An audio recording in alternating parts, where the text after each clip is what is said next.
Hello and welcome to this video on what can cause misfit in structural equation modeling and factor analysis. My name is Geiser. I'm an instructor with QuantFish, and on this channel I present weekly statistics tutorials. I usually talk about multivariate statistical methods including structural equation modeling, factor analysis, multi-level analysis, and latent class modeling. If this is something that interests you, please subscribe to this channel. Also, don't forget to check out the description for additional resources, including a link to my free weekly statistics newsletter, as well as courses that I offer for QuantFish. In this video, I want to talk about reasons why you might see a bad model fit when you analyze structural equation models or confirmatory factor models or maybe exploratory factor analysis models.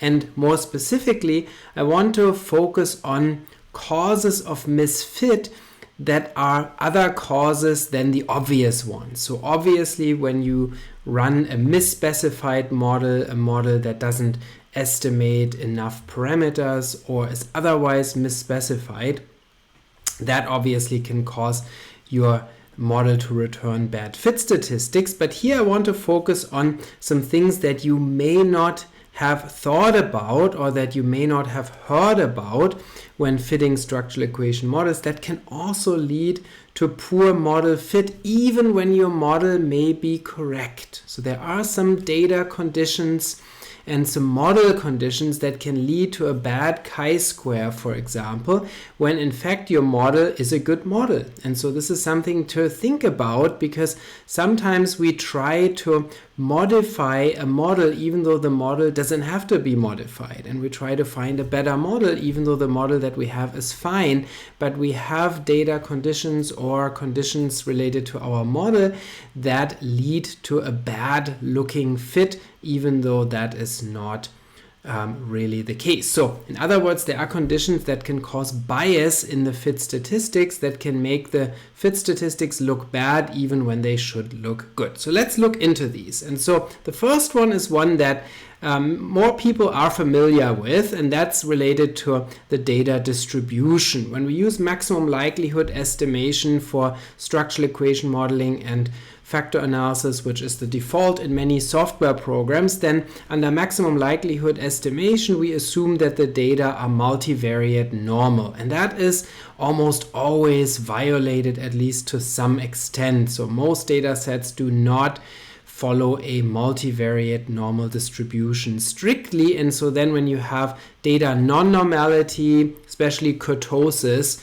then what can happen is that the chi-square statistic is inflated and that it makes your model look worse than it actually is. So that's one thing to first think about, because it's so common for data to be non-normally distributed. So take a look at your data.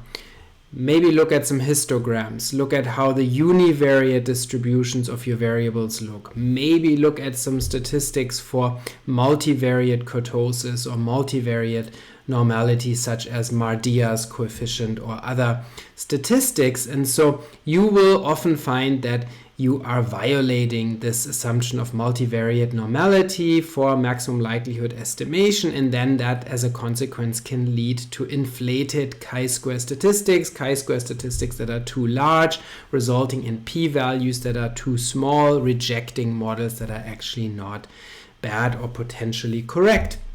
And so this is something that really we should have and keep in mind when we fit structural equation models. And the good news is that there are so many correction methods available that are straightforward. So you can, for example, simply pick a robust estimator, such as the Satora-Bentler scaled chi-square, or an estimator that is otherwise robust. For example, Mplus offers a number of robust estimators that do not require the normal distribution assumption, or that make corrections to the chi-square statistic and also to the standard errors of your parameter estimates, which can also be affected by data non-normality. And you can check out the videos that I have on this channel that are related to data non-normality more specifically and to correction methods in Mplus.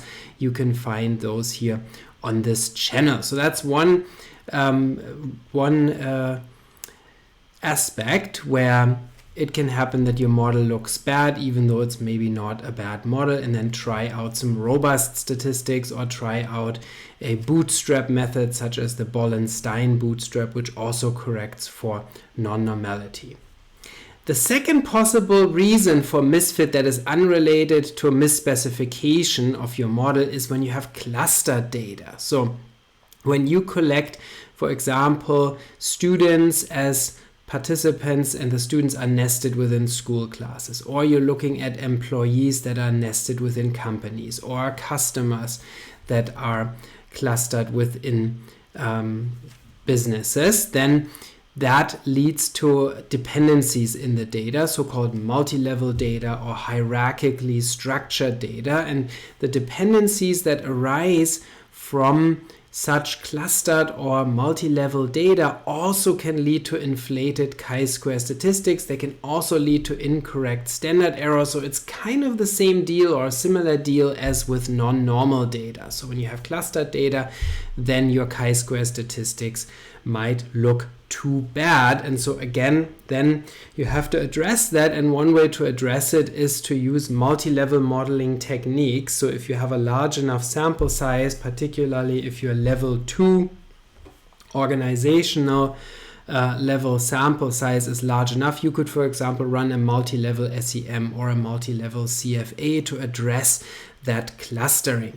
If your level 2 sample size is not large enough for a model like this, typically we would say you'd need at least 100 level 2 units. So for example, 100 school classes, 100 organizations, 100 businesses to fit a model at level 2. If you don't have that, then you can use correction methods. For example, in Mplus there is an analysis type called type complex, where you can account for clustered data and you get robust test statistics and standard errors without having to model the 2-level structure. So that's then is a possibility to account for the issue of clustered data.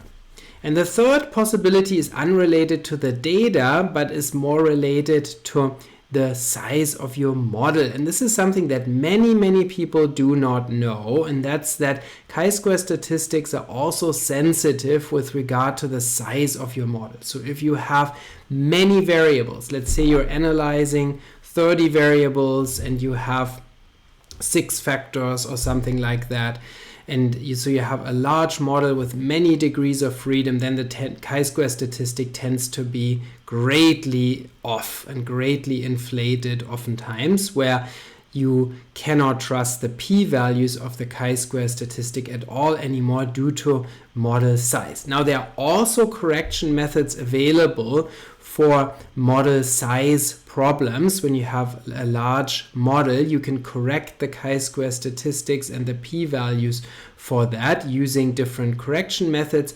When you go to Google Scholar and you Google structural equation modeling model size effect, you find many papers that deal with this issue. It's still not widely known among practitioners, but there are many methodological papers that have addressed this issue and that provide correction formulas for model size effect that are fairly easily implemented and that allow you to obtain adjusted p-values so that you don't reject or have run into the risk of rejecting a correct model simply because your model is large and you have a large size model.